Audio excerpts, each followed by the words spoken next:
Hello.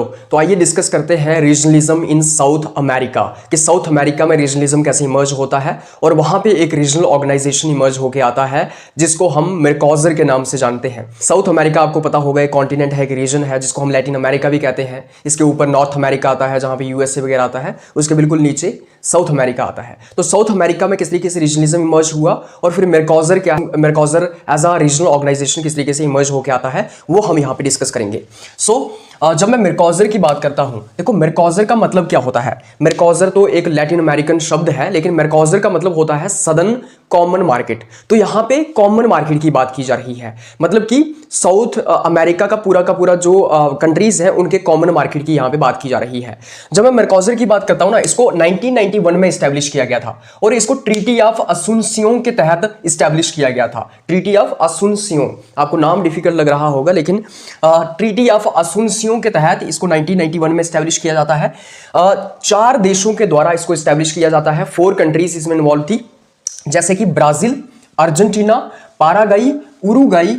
ये जो 4 countries थी ये इसमें शामिल थी, ये इसकी फाउंडिंग मेंबर्स थी और इन्होंने मिलके मेरकॉजर को बनाया। तो कौन सी 4 कंट्रीज थी वो, कौन सी 4 कंट्रीज थी? ब्राजील, अर्जेंटीना, पाराग्वे और यूरुग्वे, मतलब उरुग्वे भी इसको हम कहते हैं, राइट। अब क्या ऑब्जेक्टिव्स हैं मेरकॉजर के, लेकिन उससे पहले मैं आपको बता देता हूं कि मेरकॉजर जो है ना वो इकोनॉमिक और पॉलिटिकल इंटीग्रेशन के ऊपर फोकस करता है।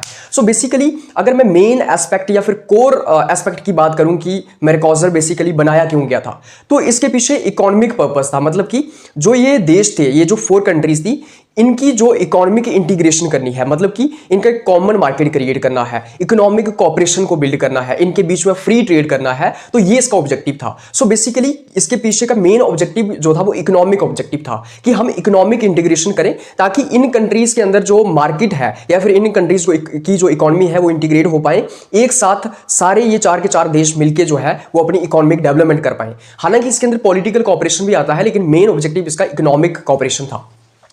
जब मैं ऑब्जेक्टिव्स ऑफ मेरकॉजर की बात करता हूं, सबसे पहले इसके अंदर आता है इकोनॉमिक इंटीग्रेशन। तो मैंने वही आपको बताया कि इकोनॉमिक इंटीग्रेशन के ऊपर फोकस किया जाता है। It aims to create a unified market where goods services and people can move freely. तो बेसिकली यहां पे यूनिफाइड मार्केट को क्रिएट करने की बात की जाती है। इन 4 कंट्रीज का एक यूनिफाइड मार्केट बन जाए, एक कॉमन मार्केट हो जहां पे गुड्स सर्विसेज और लोग आसानी से जो है वो मूव कर पाए, फ्रीली मूव कर पाए। तो कोई रिस्ट्रिक्शंस ना हो, मतलब कि इजिली ट्रेड हो पाए, इजिली गुड्स और सर्विसेज मूव हो पाए, इजिली इंसान जो है वो मूव हो पाए एक देश में से दूसरे देश में, ताकि एक कॉमन मार्केट इस्टेब्लिश किया जाए, एक इंटीग्रेटेड इकोनॉमी इस्टेब्लिश की जाए इन 4 कंट्रीज की।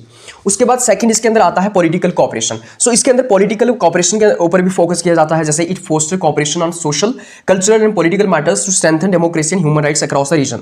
तो यहां पे ये फोकस किया जाता है कि किस तरीके से कल्चरल कोऑपरेशन को बिल्ड करना है इन 4 कंट्रीज के बीच में, किस तरीके से एक दूसरे के कल्चर को एक्सचेंज करना है, एक दूसरे के कल्चर को रिस्पेक्ट करना है, किस तरीके से पॉलिटिकल कोऑपरेशन को बिल्ड करना है, किस तरीके से सोशल कोऑपरेशन को बिल्ड करना है, और साथ ही साथ किस तरीके से डेमोक्रेसी को स्ट्रेंथन करना है इस रीजन में, इन 4 कंट्रीज के बीच में किस तरीके से डेमोक्रेसी को स्ट्रेंथन करना है, डेमोक्रेटिक वैल्यूज को स्ट्रेंथन करना है, प्रमोट करना है, और उसी के साथ साथ किस तरीके से ह्यूमन राइट्स को भी प्रमोट करना है इस पूरे के पूरे रीजन में। तो उस चीज के ऊपर फोकस किया जाता है। थर्ड इसके अंदर आता है development and equality. So development के ऊपर फोकस किया जाता है और इक्वालिटी के ऊपर फोकस किया जाता है। सो बेसिकली इसके अंदर इक्विटेबल डेवलपमेंट के ऊपर फोकस किया जाता है, to promote equitable development and reduce disparities between its member states. So basically यहां पे इक्विटेबल डेवलपमेंट की बात की जाती है, मतलब कि कोई डिस्पैरिटीज नहीं होनी चाहिए। ये 4 के 4 देश जो है वो इक्विटेबल तरीके से डेवलपमेंट करें, मतलब कि एक इक्वल तरीके से एक हिसाब से डेवलपमेंट करें। ऐसा ना हो कि ब्राजील आगे बढ़ गया है, ब्राजील ज्यादा इकोनॉमिक ग्रोथ हासिल कर गया है,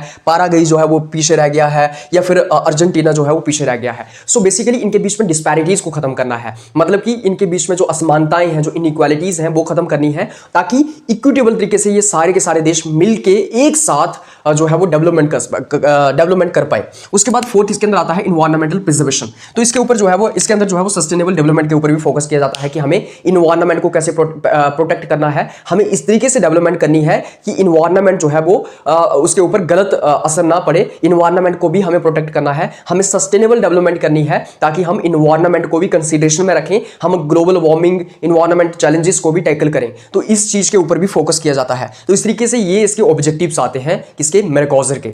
उसके बाद आइए हम डिस्कस करते हैं इंस्टीट्यूशनल स्ट्रक्चर ऑफ मेरकॉजर। तो मेरकॉजर का इंस्टीट्यूशनल स्ट्रक्चर क्या है, उसके अंदर ऑर्गन्स कौन से आते हैं, उसका एडमिनिस्ट्रेशन का स्ट्रक्चर कौन सा है, कैसा है, वो हम डिस्कस करेंगे।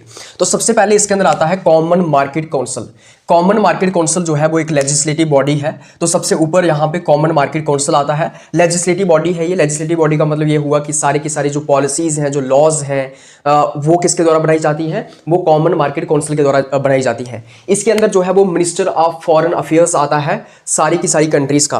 तो सारी की सारी कंट्रीज, जितनी 4 कंट्रीज हैं, 4 कंट्रीज हैं, वो अपने minister of foreign affairs and economies जो हैं वो इसके अंदर आते हैं। तो जो 4 मेंबर कंट्रीज हैं इसकी, उन 4 मेंबर कंट्रीज के जो मिनिस्टर ऑफ फॉरेन अफेयर्स हैं या फिर मिनिस्टर ऑफ इकोनॉमीज जो हैं वो इस कॉमन मार्केट काउंसिल के अंदर आते हैं। ये कब मिलती है, तो जब भी इनको ज़रूरी लगे कि हमें मिलना है, मीटिंग करनी है, तो ये उस वक्त मिल सकते हैं। लेकिन एटलीस्ट इनको साल का एक बार मिलना पड़ता है। ज़्यादा बार भी मिल सकते हैं ये, लेकिन एटलीस्ट एक बार तो मिलना ही होगा एक साल में, at least once in year, right. उसके बाद हम देखते हैं second, common market group. Common market group जो है ना, ये एक एग्जीक्यूटिव बॉडी है। तो जैसे कि मैंने आपको बताया, कॉमन मार्केट काउंसिल जो है ये लेजिस्लेटिव बॉडी है। यहाँ पे लेजिस्लेशन का काम किया जाता है, पॉलिसीज को बनाया जाता है। वहीं दूसरी ओर कॉमन मार्केट ग्रुप जो है वो एग्जीक्यूटिव बॉडी है। यहाँ पे एग्जीक्यूट किया जाता है, चीज़ों को इंप्लीमेंटेशन करवाने का काम किया जाता है। सो बेसिकली इसके अंदर 4 परमानेंट मेंबर्स आते हैं और 4 अल्टरनेटिव्स आते हैं फ्रॉम ईच मेंबर स्टेट। तो इसके अंदर 4 परमानेंट मेंबर्स आएंगे। 4 परमानेंट मेंबर्स हर एक स्टेट में से, मतलब हर एक स्टेट एक मेंबर भेजेगी। 4 परमानेंट मेंबर्स होंगे और 4 अल्टरनेटिव्स होंगे, अल्टरनेटिव मेंबर्स होंगे। हर एक स्टेट एक अल्टरनेटिव मेंबर भेजेगी तो 4 अल्टरनेटिव मेंबर्स होंगे। हर एक स्टेट एक परमानेंट मेंबर भेजेगी तो 4 परमानेंट मेंबर्स होंगे। Meets at least once in year, तो एक बार साल का एटलीस्ट एक बार तो इसको मिलना ही होता है, राइट। उसके बाद थर्ड इसके अंदर आता है ज्वाइंट पार्लियामेंट्री कमेटी। तो इसके अंदर एक ज्वाइंट पार्लियामेंट्री कमेटी आती है। देखो ज्वाइंट पार्लियामेंट्री कमेटी जो है ना, ये एडवाइजरी नेचर है। यहाँ पे ये कमेटी जो है वो एडवाइस वगैरह करने का काम करती है। ये काउंसिल को एडवाइस करने का काम करती है, कॉमन मार्केट ग्रुप को एडवाइस करने का काम करती है। सो इसके कुछ इंपॉर्टेंट फंक्शंस हैं, जैसे कि बजट वगैरह को अप्रूव करने का काम जो है वो ज्वाइंट पार्लियामेंट्री कमेटी करती है, या फिर रिकमेंडेशंस वगैरह देनी हो कॉमन मार्केट काउंसिल को या इसको कॉमन मार्केट ग्रुप को, तो वो रिकमेंडेशंस वगैरह देने का, एडवाइस वगैरह देने का काम कौन करती है, ज्वाइंट पार्लियामेंट्री कमेटी करती है। उसके बाद हमारे पास आता है इसके अंदर ये जो ज्वाइंट पार्लियामेंट्री कमेटी है, ये साल का 2 बार मिलती है, एटलीस्ट ट्वाइस इन ईयर जो है ये मिलती है। इसके अंदर 64 मेंबर्स आते हैं। तो 64 मेंबर्स जो हैं वो हर एक स्टेट जो है वो 16 मेंबर भेजती है। तो 4 स्टेट्स जो है वो 16 मेंबर्स भेज के इसके अंदर टोटल 64 मेंबर्स आते हैं। हर एक स्टेट जो है वो 16 मेंबर भेजती है, हर एक कंट्री 16 मेंबर भेजती है। तो टोटल इसके अंदर 64 मेंबर्स आते हैं। ये साल का 2 बार मिलती है और इसका काम जो है वो एडवाइजरी इन नेचर है, रिकमेंडेशंस वगैरह देने का काम करती है ये किसको, कॉमन मार्केट काउंसिल और कॉमन मार्केट ग्रुप को। उसके बाद हमारे पास आता है ट्रेड कमीशन। तो मेरकॉजर के अंदर एक ट्रेड कमीशन भी आता है। देखो ट्रेड कमीशन जो है ना, वो एग्जीक्यूटिव बॉडी को असिस्ट करने का काम करता है। तो ये जो एग्जीक्यूटिव बॉडी है जिसको हम कॉमन मार्केट ग्रुप कहते हैं, इसको असिस्ट करने का काम, इसको हेल्प करने का काम ट्रेड कमीशन करता है। इसके अंदर 4 एक्चुअल मेंबर्स आते हैं और 4 अल्टरनेटिव्स आते हैं। तो 4 एक्चुअल मेंबर्स आएंगे इसके अंदर, मतलब हर एक देश एक मेंबर भेजेगा, एक एक्चुअल मेंबर इस ट्रेड कमीशन के अंदर, और 4 अल्टरनेटिव्स आएंगे, मतलब हर एक देश एक अल्टरनेटिव मेंबर भेजेगा इस ट्रेड कमीशन के अंदर। ये इंप्लीमेंटेशन करने का काम करता है। तो जितनी भी ट्रेड पॉलिसीज जो मेरकॉजर के अंदर या फिर मेरकॉजर के द्वारा बनाई गई है, या जितनी भी ट्रेड पॉलिसीज जो है वो कॉमन मार्केट काउंसिल के द्वारा बनाई गई है, जितने भी अग्रीमेंट्स किए जा रहे हैं, उनको इंप्लीमेंट करवाने का काम, उनको सुपरवाइज करने का काम ट्रेड कमीशन करता है।